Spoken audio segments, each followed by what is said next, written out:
Hi, it's Panda Movies here. Today, I'm going to explain the movie called Donnie Darko. Warning, there are spoilers ahead. Enjoy the video. On October 2nd, 1988, troubled teenager Donnie Darko sleepwalks outside, led by a mysterious voice. Once outside, he meets a figure named Frank in a monstrous rabbit costume. Frank tells Donnie that the world will end in precisely 28 days. Donnie wakes up the next morning on a local golf course and returns home to discover a jet engine has crashed into his bedroom. His older sister Elizabeth tells him the FAA investigators do not know its origin. Over the next several days, Donnie continues to have visions of Frank, and his parents, Eddie and Rose, send him to psychotherapist Dr. Thurman. Thurman believes Donnie is detached from reality and that his visions of Frank are daylight hallucinations, symptomatic of paranoid schizophrenia.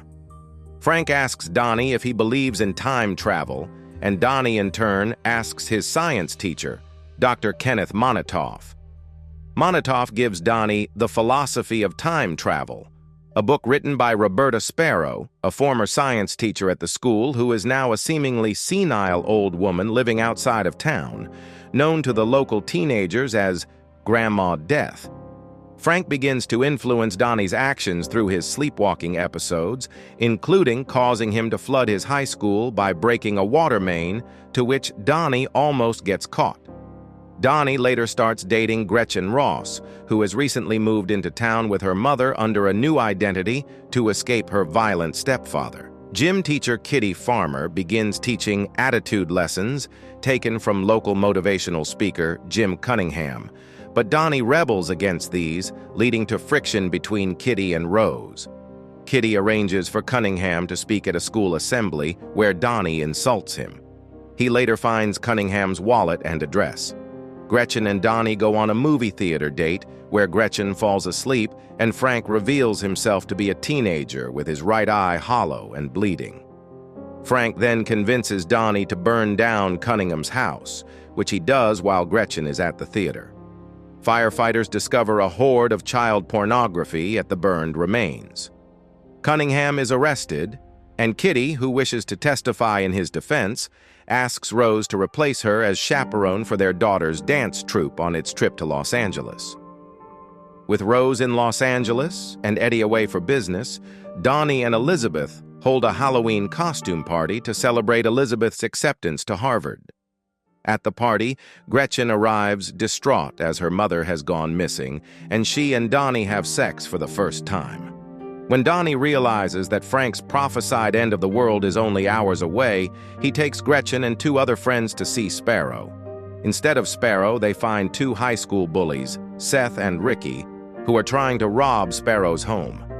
Donnie, Seth, and Ricky fight in the road in front of her house, just as Sparrow returns home. The bullies and Donnie's two friends leave when an oncoming car runs over Gretchen, killing her.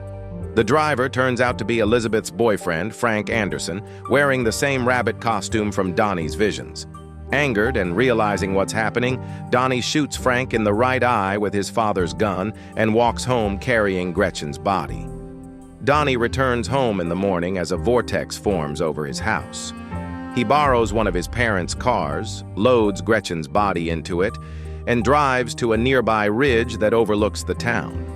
There, he watches as the plane carrying Rose and the dance troupe home from Los Angeles gets caught in the vortex's wake, violently ripping off one of its engines and sending it back in time. Events of the previous 28 days unwind.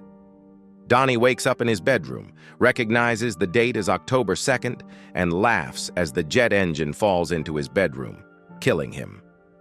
Around town, those whose lives Donnie would have touched wake up from troubled dreams. Gretchen rides by the Darko home the following day and learns of Donnie's death. Gretchen asks the neighbor, "What was his name?" Gretchen and Rose exchange glances and wave as if they know each other but cannot remember from where.